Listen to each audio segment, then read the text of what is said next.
I see trees of green, red roses too.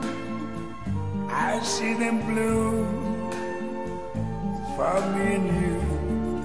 And I think to non, Charlotte, on va pas se recoucher. J'aimerais la bien. musique est toute douce, mais je la trouve très belle pour parler effectivement de notre jolie planète verte et bleue avec Natacha ce matin qui va nous expliquer ce qu'est ce fameux label de l'UNESCO, dont une région d'ailleurs en France bénéficie, la Camargue. Oui, par aucune, endroit. d'ailleurs, Oui. on va voir ça.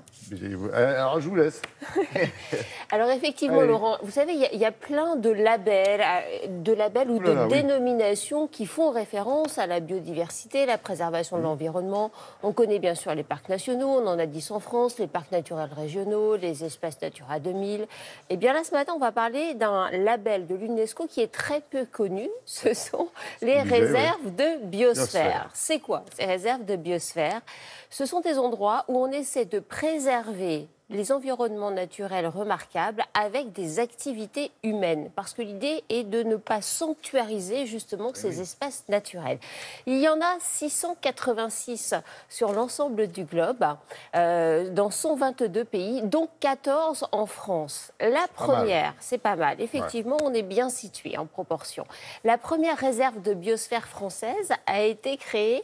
Vous faites votre petit ménage pendant que je vous parle, carrément. Oui, j'écoute. Je suis très intéressé parce que vous me dites, parce qu'on ne connaît pas bien ces réserves, on ne sait pas quel sens ça a. Mais ce qui est important, et vous l'avez dit, c'est qu'on préserve un équilibre, le territoire et les hommes. Allez, je reviens à la Camargue. Donc, première réserve de biosphère créée en France. C'était en 1977. On s'est donc rendu sur place pour voir comment on concilie sur place préservation de la nature et activité économique. Vous pouvez continuer votre ménage.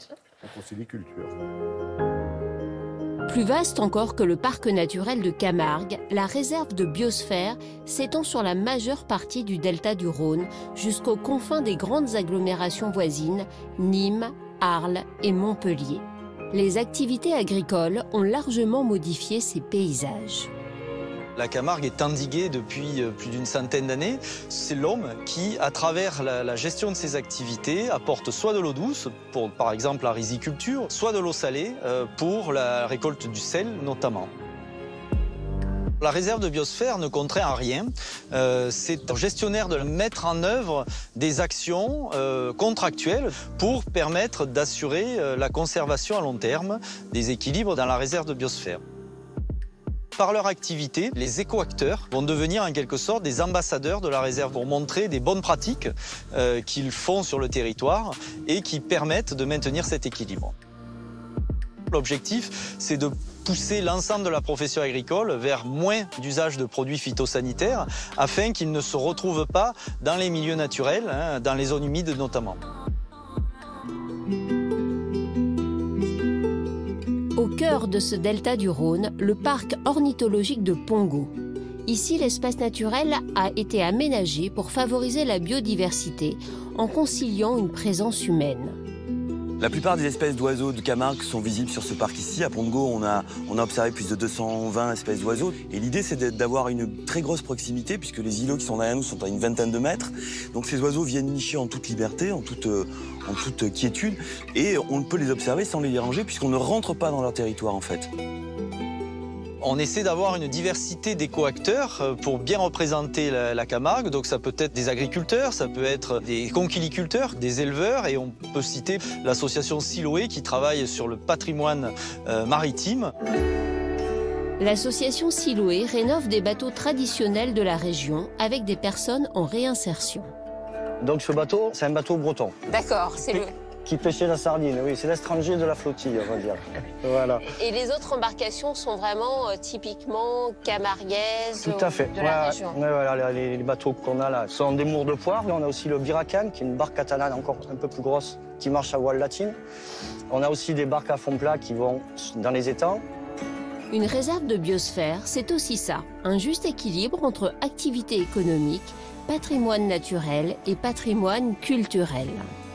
Il faut savoir d'où on vient pour aller plus loin, et que quand on n'a pas eu beaucoup d'héritage, entre guillemets, s'approprier le maintien du patrimoine, eh ben, c'est ne plus être un déshérité aussi pour certains. C'est donner du sens à quelque chose de beau, de riche, de collectif, et qui est dans un outil de garder une mémoire de tout ce savoir-faire. Donc chaque année, Laurent, pas chaque année, tous les 10 ans, pardon, l'UNESCO demande à ces réserves de biosphère d'évaluer leur travail pour voir si elles sont toujours en phase avec la philosophie. Je vais y arriver, il faut que je retourne me coucher. Prenez-vous-en à vous-même plutôt que de vous attaquer aux autres copains. La philosophie du lieu, du principe des réserves de biosphère. Bon, j'espère que vous avez compris ce que j'essayais de vous dire. Compris, c'était très clair et très encourageant surtout.